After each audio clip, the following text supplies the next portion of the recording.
Today, we're breaking down the science behind why ballet is harder than it looks, from biomechanics to balance to your brain, and why even standing still in ballet can feel harder than running.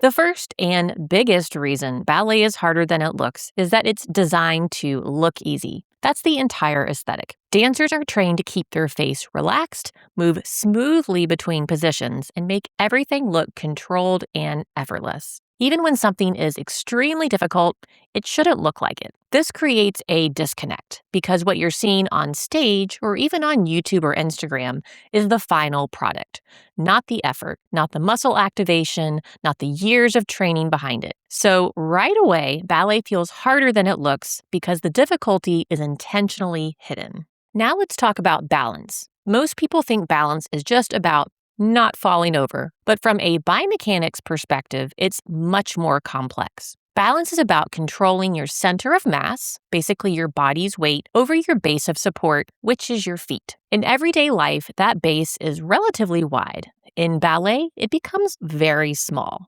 Think standing on one foot, demi-point, or even on point. And here's where it gets interesting. It's not just about where your body is, it's about how it's moving. In research, we look at something called dynamic stability, which takes into account both the center of mass position and also the velocity. So your brain is constantly predicting where your body is going, how fast it's moving, and whether you can control it. And ballet pushes this system to the extreme. That's why standing still in ballet can feel harder than walking, because you're constantly making tiny adjustments to stay balanced. Another one of the biggest reasons ballet feels so hard, especially at the beginning, is your brain. Every movement requires precision, timing, coordination, and awareness of multiple body parts. You're not just moving, you're thinking, where are my arms? Are my shoulders relaxed? Is my core engaged? Are my hips level? Am I turned out? Am I on the music? That's a huge amount of information to process all at once. In motor learning, we call this a high cognitive load. Nothing is automatic yet, and that's why beginners often feel overwhelmed. It's not just physical fatigue, it's mental. A good way to think about this is like learning a new language. At first, you're translating every word. Slow, effortful, a little frustrating. But over time, it becomes more automatic. Professional dancers aren't thinking about every detail consciously, but they are refining things at a very high level. So ballet is harder than it looks because your brain is doing just as much work as your body. Now, here's something most people don't realize. Ballet often asks your body to move against its natural alignment.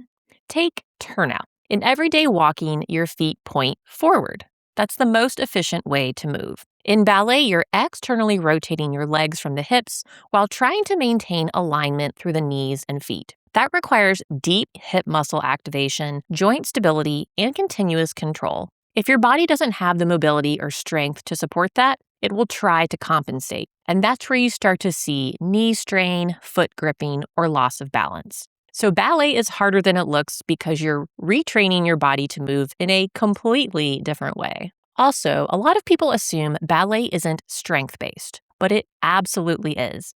It just doesn't look like traditional strength training. In ballet, you're often holding positions, which is isometric strength, controlling slow movements, which is eccentric strength, and generating power for jumps.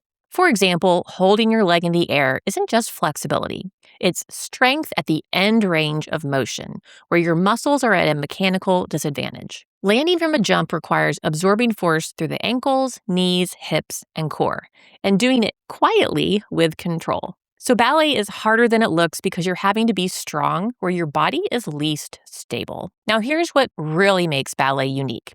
It's not just one of these challenges. It's all of them at the same time. You're combining balance, strength, coordination, alignment, musical timing, and performance quality. In a lot of activities, you can focus on one thing. In ballet, you have to do everything simultaneously and still make it look effortless. This also explains the difference between beginners and professional dancers. A beginner is thinking about everything, the steps, the timing, and the corrections. A professional dancer, Most of that is automatic, but now they're refining tiny details: the exact placement of the foot, the quality of movement, and the timing within the music. Things most people wouldn't even notice. So, why is ballet harder than it looks? Because what looks simple is actually complex biomechanics, advanced balance control, high level coordination, and continuous brain involvement, all happening at once, and most of it is invisible. If you've ever tried ballet, even just once, what surprised you the most about how hard it felt? Let me know in the comments. And if you want more videos like this, breaking down the science behind ballet, make sure to subscribe to the channel. Thank you again for tuning in, and I look forward to seeing you next time on the Ballet Science Podcast.